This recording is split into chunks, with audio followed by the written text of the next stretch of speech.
merasakan dampaknya rupanya beda. Jadi sekarang saya akan stick ke pidato yang sudah disiapkan oleh staf saya di sini, Pak. Jadi nggak ada session bebas lagi. Pak Menteri, boleh koboi tapi ada isinya. Siap. Makasih, Pak.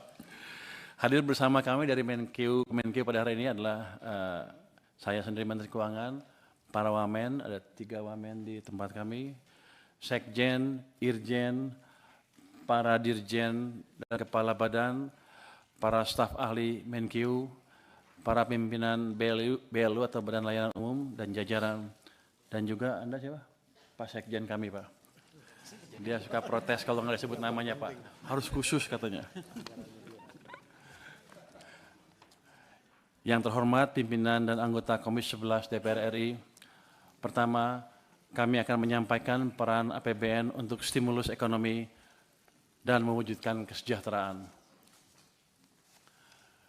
Yang terhormat pimpinan dan anggota Komisi 11 DPR RI, sebagai negara dengan sistem ekonomi terbuka yang selalu kita cermati dan kita pantau adalah dinamika perekonomian global dan dampak rambatannya kepada ekonomi domestik.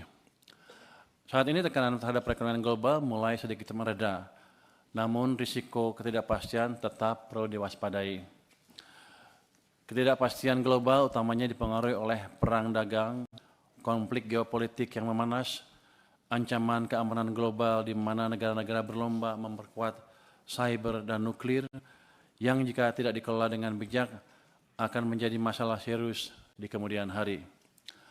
Hal ini meningkatkan fragmentasi dan proteksionisme yang mengganggu rantai pasok sehingga meningkatkan volatilitas harga komoditas, tekanan terhadap suku bunga, dan nilai tukar. Ini semua terus kita antisipasi dan mitigasi semaksimal mungkin. Meskipun tarif tinggi dari Amerika Serikat diberlakukan terhadap berbagai negara, sejumlah negara masih menunjukkan resiliensi dari sisi pertumbuhan ekonomi. Hal ini terlihat ketika kebijakan tarif diumumkan pada bulan April, aktivitas perdagangan dan produksi tetap berlanjut. Indonesia dari sisi perekonomian domestik juga menunjukkan adanya resiliensi terhadap tekanan ketidakpastian global, berada di kelompok negara-negara yang resilient. Meskipun demikian, kewaspadaan tetap diperlukan untuk mengantisipasi dampak lanjutan dari dinamika eksternal tersebut. Resiliensi ekonomi hingga triwulan kedua tahun ini diperkirakan berlanjut dengan pertumbuhan lebih tinggi tahun depan. IMF pada rilis Juli 2025 memproyeksikan pertumbuhan global lebih optimis dengan tumbuh 3% year on year di tahun 2025. Ini naik sebesar 0,2 percentage point dari prediksi sebelumnya dan naik 0,1 percentage point ke 3,1% pada tahun 2026. Ekspektasi penurunan Federal Fund Rate juga mendukung proyeksi pertumbuhan ekonomi yang lebih optimis dan berpotensi mendorong aliran modal kepada emerging market. Tren pelonggaran moneter untuk mendukung aktivitas ekonomi di tengah stabilitas inflasi di level global diperkirakan turut memberikan dampak positif bagi domestik sehingga prospek pertumbuhan ekonomi yang lebih tinggi dapat kita wujudkan. Sejalan dengan perkembangan global yang mulai memberikan sinyal pemulihan, perekonomian Indonesia tetap resilient, terrefleksi pada ekonomi triwulan 2 2025 yang tumbuh sebesar 5,12% year on year, utamanya ditopang oleh masih kuatnya konsumsi rumah tangga, meningkatnya investasi, dan terjaganya kinerja ekspor impor. Di sisi lain, sektor kontributor utama bagi perekonomian yaitu manufaktur tumbuh kuat, didukung hasil dari hilirisasi yang memberikan nilai tambah lebih besar di samping permintaan domestik yang masih tinggi. Pertumbuhan ekonomi yang resilient ini menjadi modal untuk mendorong agar pertumbuhan ekonomi ke depan dapat tumbuh lebih tinggi dan menuju 8% dalam jangka menengah. Pada tahun 2026, pertumbuhan ekonomi ditargetkan dapat mencapai 5,4% dengan konsumsi rumah tangga yang masih menjadi kontributor utama diperkirakan tumbuh 5,2%. Investasi ditargetkan tumbuh 5,2%, diwujudkan melalui penguatan peran Danantara untuk akselerasi investasi yang produktif pada sektor-sektor yang bernilai tambah tinggi dan yang berorientasi ekspor. Dampak lanjutannya, ekspor diharapkan tumbuh lebih tinggi dengan nilai tambah yang diberikan. Ini ditargetkan tumbuh hingga 6,7%. Di samping pertumbuhan yang resilient, inflasi juga dapat dikendalikan dalam rentang target 1,5% hingga 3,5%, sehingga daya beli masyarakat tetap terjaga dan tetap memberikan margin keuntungan juga bagi produsen. Slide-nya ke inflasi. Slide. Inflasi dulu. Pemerintah terus berkomitmen bahwa stabilitas harga pangan menjadi prioritas yang harus dikendalikan.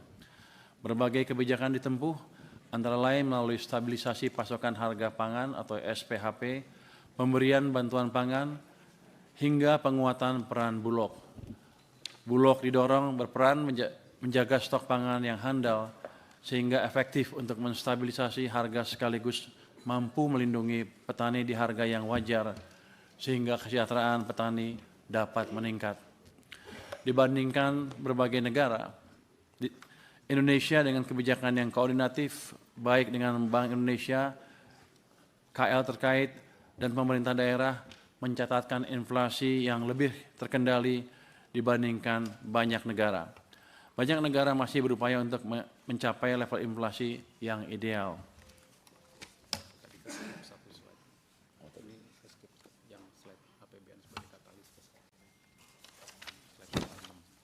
Jadi saya balik lagi nih. Ini belum. Oh, ini. Oh, ini. Saya masih balik sedikit ke belakang, Pak. Tadi ada yang terlewat rupanya. Slide nomor 6. Slide nomor 6. Slide nomor 6. Oh, kok beda? 6. Tuh. Filenya ya. Maaf Pak Ketua. Ini rupanya kalau menteri baru tiba-tiba ada kesalahan juga di sini, di slide sini.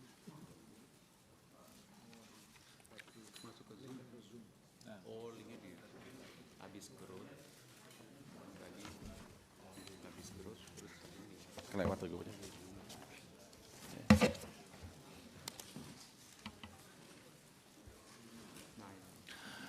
Saya lanjutkan.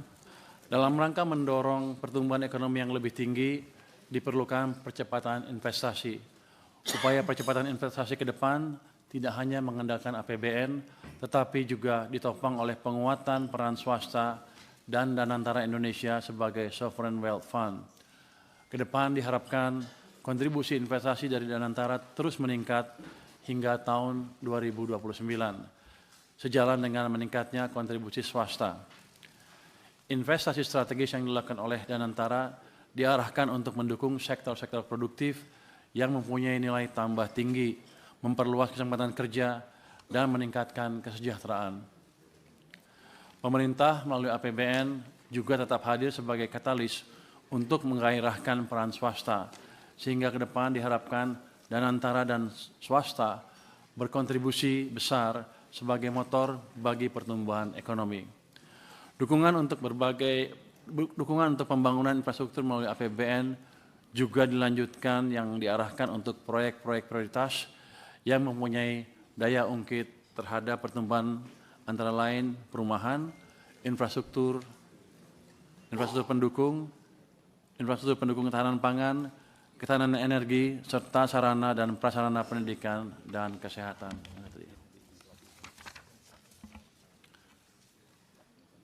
Ini sudah next. Kinerja neraca perdagangan hingga saat ini masih konsisten surplus dalam 5 tahun terakhir. Akumulasi neraca perdagangan sejak Januari hingga Agustus 2025 mencapai 29 miliar dolar, tumbuh signifikan sebesar 52,6% dibandingkan periode yang sama tahun lalu.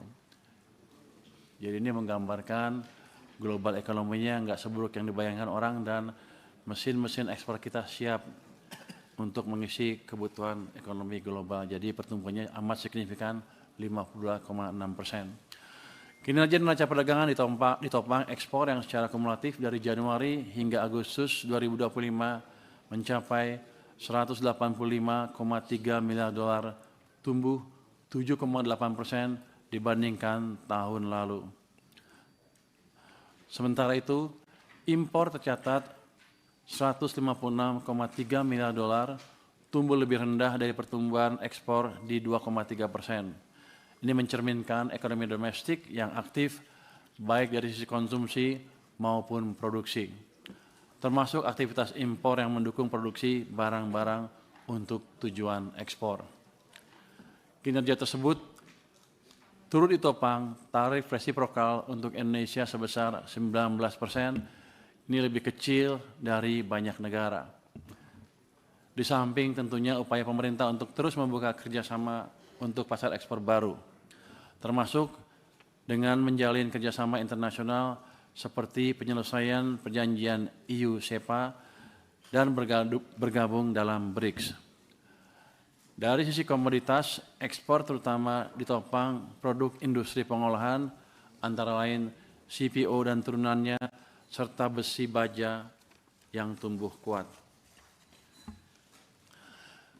Di tengah gejolak global, kinerja instrumen keuangan terus membaik dan kepercayaan investor juga terus pulih. Hal ini terefleksi pada tekanan pada rupiah yang mereda dan kinerja SBN dengan yield yang terus turun. Surplus neraca perdagangan menopang kinerja rupiah. Di samping neraca perdagangan yang konsisten surplus, konversi falas ke rupiah oleh ekspor dalam rangka pemenuhan kebijakan pemerintah mengenai devisa hasil ekspor atau DHISDA turut mendukung meredanya tekanan pada nilai tukar rupiah. Aliran masuk modal asing ke pasar SBN yang mencapai 77,02 triliun rupiah per 4 September 2025 menjadi faktor positif tambahan bagi rupiah.